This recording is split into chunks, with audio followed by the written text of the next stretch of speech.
మన తెలంగాణ రాష్ట్రంలో పాలకృతి ప్రజలు చేసుకున్నంత అదృష్టం ఎవరు చేసుకోలేదు.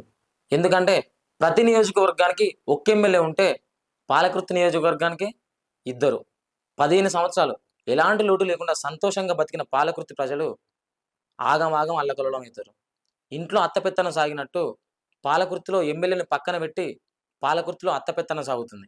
ఎంత ఘోరంగా ఉందంటే పాలకృతి పరిస్థితి. ఝాన్సీ రెడ్డి గారు పాలకృతిలో రాజకీయానికి రాకముందే తనకంటే ముందే తన కోసం కష్టపడ్డ సొంత మర్ది కొడుకు తిరుపతి రెడ్డిని పక్కన పెట్టి తొక్కాలని చూస్తుంది. ఏమాత్రం రాజకీయ అనుభవం లేని ఈ ఝాన్సీ రెడ్డి గారు ప్రజలతో ఆడుకుంటారు.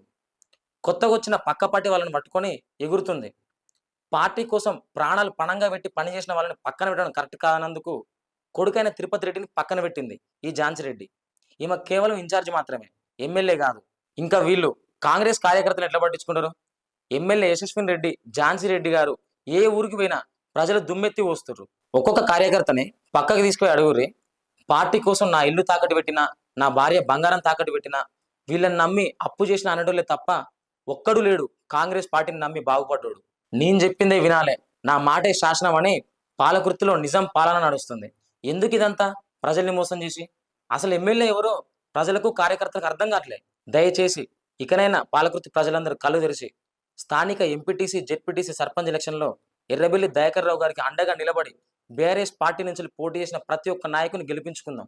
ఒక్క ఎమ్మెల్యే సీటు మాత్రమే ఝాన్సీ రెడ్డి కుటుంబానికి ఉంచి మన దగ్గరికే ఎమ్మెల్యే వచ్చేలా చేసుకుందాం.